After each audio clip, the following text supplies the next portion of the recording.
React to the pandemic with travel bans, lockdowns. Fighting for every life in one of Germany's coronavirus hotspots.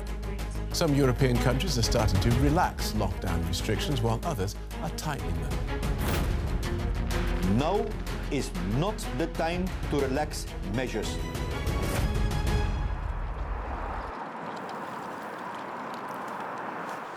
Europe is in lockdown. Schools, businesses, restaurants and factories have all been shuttered for weeks now. People are demoralized. With the arrival of spring, they've been enjoying what they still can. The sun in the park, some fresh air, but many are missing a sense of community. Some countries, like Denmark and Austria, are already beginning to loosen the most severe restrictions. Others think it is too early for that. Now, what do experts say? Is the virus under control? Can public life return to normal? And will the warmer temperatures now arriving in the northern hemisphere slow the spread of the disease? These are some of the questions we'll discuss in this edition of COVID-19 Special here on DW News. I'm Chris Colbert in Berlin, and it is good to have you with us. Now, the longer the shutdown is in place, the more pressing becomes the question, when can strict social distancing measures be eased? Here in Germany, public officials are yet to decide on an official strategy. So let's get an expert's view. Tobias Kort is a professor of public health and epidemiology at Berlin's Charité Hospital. Welcome to our program, Tobias. Let's talk about the weather first here. There have been some, including the US president, saying that rising temperatures are bad for the virus. Are they? Well, if you look at the areas that report infections, and if you see the spread of the virus, that there's really no differences between regions that are warmer and regions that are colder. So I think the virus is really not affected by temperature. It is true that during the cold weather season that the skin inside the nose, inside your throat is more susceptible for getting an infection. That may be a factor, but I don't think that the virus is really affected by temperature.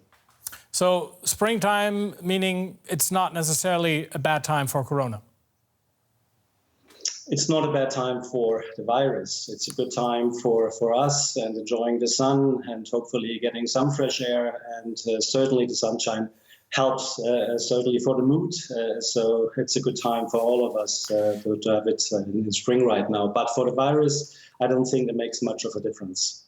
Tobias, the number of reported cases in Germany is declining. Italy and Spain, the countries hardest hit here in Europe, are reporting receding death numbers. Where are we in the timeline of this pandemic? Well, I think one has to understand that the virus cannot be stopped. The reasons why these measures and the physical contact restrictions are in place is to allow the healthcare system to breathe. And in some regions, even in Germany, we know that hospitals are really on the edge. And so this was the reason why we certainly supported these measures. And now the pandemic is really over if the so-called herd immunity is reached, and that is a long way to go. So if now we relax some measures, it does not mean that the virus is gone. The virus is still there, and we have to deal with the virus for quite some time until we have vaccination available, or until enough people have been infected with the virus and have immunity against the virus. Nevertheless, the severe social distancing measures, they are taking their toll on people. A number of public officials here in Germany and other places are talking about lifting some of the strictest countermeasures. Is it the right time to do that? Well, scientists and many experts and politicians are discussing this, obviously, and nobody likes to put these really hard measures into place. Is this the right time? Will it be in 3 weeks, in 2 weeks, in 10 days? Nobody really can tell, but I think it's a good time now to discuss how we can lift these restrictions and how we can move into the future. As you know, there are the biomedical data, but also other data, economic data, social data, psychological data, and all of these is not really helpful for the health of the people. So we have to really start to think on how we move on and to really start to go back to a life that is certainly not the normal life that we've used to, but to a life that that makes sense and makes us starting businesses again and allowing maybe kids to go to school. So I think it's a good time to discuss this right now. All right, let's do it. Let's talk about the how. Germany's Academy of Sciences, one of the most renowned research institutions in the country, says primary and secondary schools should gradually open again, and it should be mandatory for people to wear face masks on public transportation. What is your take on that? I think these are very good and reasonable suggestions. Many experts from various fields have been involved in these recommendations, and I think that those are really good starting points.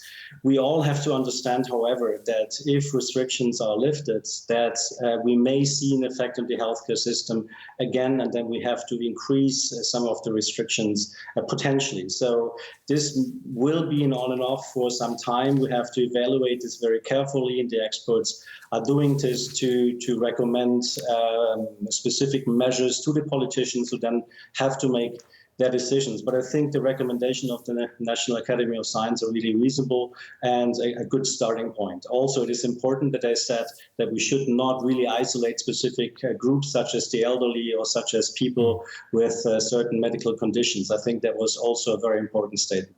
And Tobias, briefly, what are the most important aspects of such a strategy of easing these restrictions? Well, it is, we really have to look what is possible and people, what they can do. I think we all, as a society, understood the importance of defeating this virus and the importance of the affectation of the healthcare system. So I think we should also count on the society that they really work with everyone to make this happen. Epidemiologist Tobias Kort, thank you for talking to DW. Thank you. So the discussion over when and how to exit the lockdown is still waging. Meanwhile, spring has arrived in many countries in Europe. And at least in Germany, people tried to make the best of their situation over the Easter weekend, which meant catching some rays while trying not to catch the virus. Spring has come. And in parks across Germany, you wouldn't necessarily know that the country is in lockdown. Having spent weeks cooped up indoors, many people are experiencing a fresh appreciation for nature. It's luxury being outside, but of course I'm not meeting friends or socializing. It has a calming effect. It's relaxing. For me, it's liberating to be out in nature. In Germany, you are still allowed to go out alone or with one other person, whether that's to exercise or just to breathe in some fresh air. But even when you're soaking in the spring sun, you still need to make sure you're sticking to social distancing rules. And now to a man who certainly wishes he'd have more time for a nice walk in the park. But our resident corona expert, Derek Williams, has been very busy thinking about and answering the questions you sent us. Here's our latest installment. Can you get the coronavirus and not show any symptoms? Based on what we know right now, it looks like around 1 out of every 6 people that catches COVID-19 gets seriously ill and develops difficulties with breathing. Symptoms in others who have tested positive for the disease range from serious to very mild, and some people who test positive have no symptoms at all. The Center for Disease Control in the US believes as many as 1 in 4 people who get the disease show no symptoms. Now that's vital information to have, as asymptomatic carriers might remain perfectly healthy themselves, but contribute dramatically to transmission. Knowing how many people are asymptomatic would also help us nail down the real mortality rate of the virus, which continues to be guesstimated. And finally, it's important in terms of fighting the disease. If we can figure out why some people don't get sick, that information could help us in the race to develop therapies. Could surviving COVID-19 be linked to your DNA? This question is closely tied to the question of why some people can carry the disease but are asymptomatic. From what we've seen so far, the coronavirus infects everyone, but some people don't develop symptoms, and that probably has to do with their genetic makeup. Past research has shown that genetics do have an influence on the course of viral infections, and scientists are looking at some key genes very closely in the COVID-19 pandemic, especially the ones that encode for and control the expression of an enzyme in the cell membrane called ACE2.